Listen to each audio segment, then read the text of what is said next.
Bismillahirrahmanirrahim. Assalamualaikum warahmatullahi wabarakatuh. Saya Gevira Maharla Zuardi dengan NIM 2018 105 103 11042 dengan mata kuliah Account Officer. Di sini saya akan menyampaikan Bank BCA Syariah ada 3 produk. Yang pertama pembiayaan konsumtif KKBIB. Untuk yang pertama yaitu A. Akad, kemudian prinsip syariah yang diterapkan adalah murobahah. Yang kedua yaitu syarat dan alur. Yang pertama yaitu nasabah paham tentang hukum, kemudian warga negara Indonesia dengan minimal usia 21 tahun dan usia maksimal saat jatuh tempo adalah 55 tahun. Untuk karyawan 60 tahun untuk wira swasta atau profesi. Kemudian memiliki kemampuan dan kemauan untuk melunasi pembiayaan. Kemudian tidak dalam keadaan pailit. Selanjutnya khusus karyawan harus memiliki pengalaman kerja minimal 2 tahun di perusahaan yang sama atau termasuk satu perusahaan sebelumnya jika sudah memiliki pengalaman kerja lainnya. Kemudian yang terakhir khusus untuk wira swasta atau profesi harus memiliki pengalaman 2 tahun di bidang yang sama. Pada kelengkapan dokumennya yaitu fotokopi KTP pemohon, fotokopi KTP suami istri, fotokopi kartu keluarga, fotokopi akta nikah atau cerai, fotokopi NPWP atau SPT tahunan. Khusus untuk karyawan yang belum memiliki NPWP bisa digantikan dengan surat pernyataan akan membuat NPWP sewaktu-waktu bila diperlukan. Kemudian fotokopi rekening koran atau tabungan 3 bulan terakhir. Khusus untuk karyawan, menyertakan pula surat keterangan kerja dan slip gaji atau surat keterangan penghasilan 1 bulan terakhir yang asli. Kemudian khusus untuk pekerja profesi, menyertakan pula fotokopi izin praktek. Khusus untuk wira swasta, menyertakan fotokopi SIUP, TDP untuk usaha yang belum berbadan hukum dan akta pendirian atau perubahan terbaru. Selanjutnya yang bagian ketiga atau C yaitu manfaat ada 3. Yang pertama, nasabah akan dibiayai dalam hal pengabdian kendaraan bermotor baru maupun bekas. Kemudian pengembalian pembiayaan bisa dilakukan secara angsuran dengan jumlah angsuran tidak akan berubah selama jangka waktu pembiayaan. Yang ketiga yaitu kamu juga bisa pilih sendiri jangka waktu pembiayaan hingga 5 tahun. Fitur dan fasilitasnya atau bagian selanjutnya ada 3. Yang pertama, kepastian angsuran. Dengan margin yang sudah disepakati di awal, maka besar angsuran nasabah per bulan sudah disepakati bersama dan besarnya angsuran akan tetap sama atau pasti sampai dengan jangka waktu pembiayaan berakhir. Kemudian yang kedua, angsuran ringan atau angsuran berjenjang. Nah, dengan angsuran berjenjang, nasabah membayar angsuran lebih kecil di periode awal pembiayaan dan besarnya angsuran akan meningkat atau bertambah besar setelah periode awal tersebut, sehingga dapat menguntungkan dan lebih ringan untuk nasabah. Kemudian yang ketiga, jangka waktu sampai dengan 8 tahun. Nikmati pembiayaan kendaraan bermotor dengan jangka waktu sampai dengan 8 tahun untuk mobil baru dan 6 tahun untuk mobil bekas used care. Nah, dengan jangka waktu yang cukup panjang, tentunya besarnya angsuran relatif lebih kecil dan lebih ringan untuk nasabah. Pilihan mobil yang akan dibeli lebih banyak sesuai dengan dana nasabah yang tersedia. Untuk selanjutnya yaitu yang kelima yaitu biaya-biaya. Pembayaran angsuran pertama dilakukan di bulan berikutnya in arrear sehingga total pembayaran pertama TDP untuk KKB BCA Syariah menjadi lebih ringan. Baik, untuk produk yang kedua dari Bank BCA Syariah yaitu pembiayaan untuk modal usaha, yaitu disebut dengan pembiayaan modal kerja Bank BCA Syariah IB. Untuk yang pertama yaitu akadnya boleh memilih pada fitur atau fasilitas. Yang kedua yaitu syarat dan alur. Nah, yang pertama yaitu cakap hukum, WNI berusia minimal 21 tahun atau sudah menikah, khusus untuk nasabah perorangan. Yang ketiga telah sesuai dengan anggaran dasar serta ketentuan hukum yang berlaku khusus untuk nasabah badan. Kemudian selanjutnya memiliki kemampuan dan kemauan untuk melunasi pembiayaan. Selanjutnya tidak dalam keadaan pailit dan kemudian tidak termasuk dalam daftar hitam dan daftar kredit macet regulator.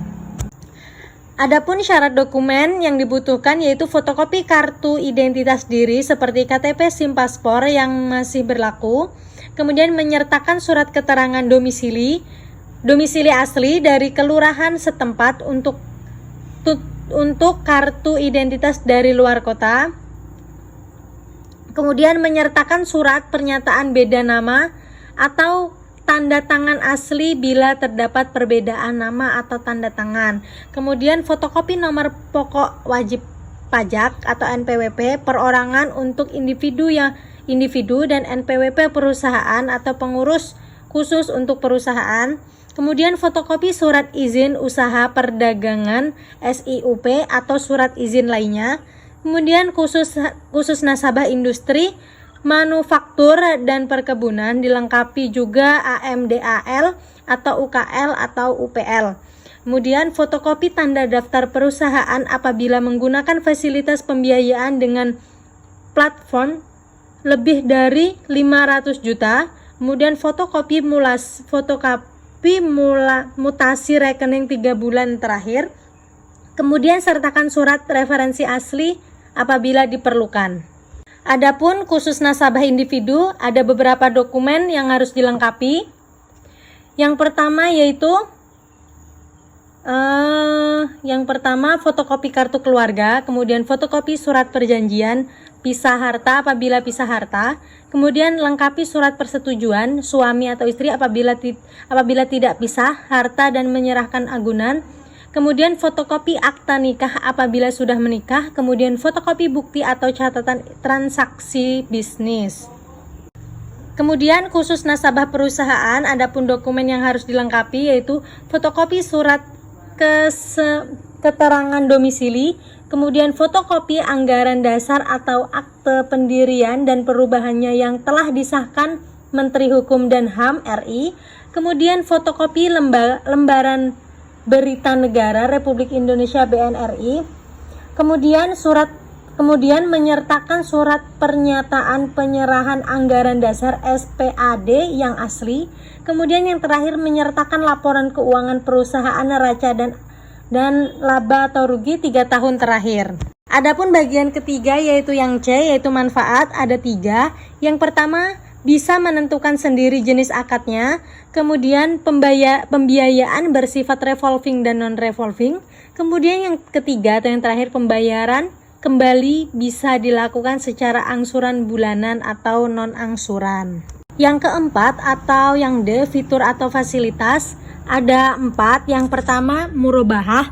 Dengan akad ini BCA Syariah akan membiayai semua pembelian barang-barang kebutuhan modal kerja yang diperlukan nasabah. Nominalnya sebesar harga pokok ditambah dengan margin keuntungan bank yang disepakati. Pembayaran bisa dilakukan secara angsuran. Kemudian yang kedua yaitu mudharabah. Dengan akad ini BCA Syariah membiayai semua pembelian barang-barang kebutuhan modal kerja nasabah dengan prinsip bagi hasil antara untung dan rugi berdasarkan nisbah yang telah disepakati sebelumnya. Pembayaran bisa dilakukan secara angsuran ataupun non-angsuran. Kemudian yang ketiga, musyarakah. Jenis akad ini tidak bisa jauh dengan akad mudharabah, yang mana BCA Syariah menerapkan sistem bagi hasil untung dan rugi sesuai nisbah yang telah ditentukan. Pembayaran bisa dilakukan secara angsuran ataupun non-angsuran. Kemudian yang terakhir yaitu ijarah. Dengan akad ini BCA Syariah membiayai pembelian kebutuhan modal kerja yang bersifat jasa atau manfaat atas barang atau sewa yang diperlukan nasabah. Pembayaran bisa dilakukan secara angsuran. Kemudian yang E atau yang kelima, biaya-biaya, ada 4. Yang pertama, nasabah dibebankan biaya-biaya terkait proses pembiayaan sesuai ketentuan bank. Kemudian nasabah bisa dibebankan denda apabila terjadi keterlambatan pembayaran. Kemudian revolving, pembayaran angsuran maksimal 1 tahun dan non-angsuran maksimal 1 tahun. Kemudian non-revolving, pembayaran angsuran maksimal 5 tahun dan non-angsuran yaitu 1 tahun. Untuk produk pada Bank BCA Syariah selanjutnya atau yang ketiga yaitu pembiayaan investasi, yang pada Bank BCA Syariah disebut pembiayaan investasi BCA Syariah. Untuk yang pertama yaitu A, akad. Akadnya boleh memilih pada fasilitas. Untuk bagian kedua yaitu syarat dan alur. Yang pertama, nasabah paham tentang hukum, kemudian warga negara Indonesia dengan minimal usia 21 tahun dan sudah menikah untuk nasabah perorangan. Kemudian yang ketiga yaitu sudah sesuai dengan anggaran dasar dan ketentuan hukum yang berlaku khusus untuk nasabah badan usaha. Kemudian selanjutnya memiliki kemampuan dan kemauan untuk melunasi pembiayaan, Kemudian tidak dalam keadaan pilot dan tidak termasuk dalam daftar hitam dan daftar kredit macet regulator. Kemudian dokumen-dokumen yang harus dilengkapi yaitu yang pertama fotokopi kartu identitas diri seperti KTP atau SIM atau paspor yang masih berlaku. Kemudian yang kedua menyertakan surat keterangan domisili asli dari kelurahan setempat untuk kartu identitas dari luar kota. Kemudian, menyertakan surat pernyataan beda nama atau tanda tangan asli bila terdapat perbedaan nama atau tanda tangan. Kemudian yang nomor 4, fotokopi nomor pokok wajib pajak atau NPWP perorangan untuk individu dan NPWP perusahaan atau pengurus khusus untuk perusahaan. Kemudian fotokopi surat izin usaha perdagangan SIUP atau surat izin lainnya khusus nasabah industri manufaktur dan perkebunan, dilengkapi juga AMDAL atau UKL atau UPL. Kemudian fotokopi tanda daftar perusahaan apabila menggunakan fasilitas pembiayaan dengan platform lebih dari 500 juta. Kemudian fotokopi mutasi rekening 3 bulan terakhir, dan yang terakhir sertakan surat referensi asli apabila diperlukan. Terkhusus pada nasabah individu yang harus dilengkapi ada beberapa dokumen yaitu fotokopi kartu keluarga, fotokopi surat perjanjian pisah harta apabila pisah harta, lengkapi surat persetujuan suami atau istri apabila tidak pisah harta dan menyerahkan agunan, kemudian fotokopi akta nikah apabila sudah menikah, dan yang terakhir fotokopi bukti atau catatan transaksi bisnis.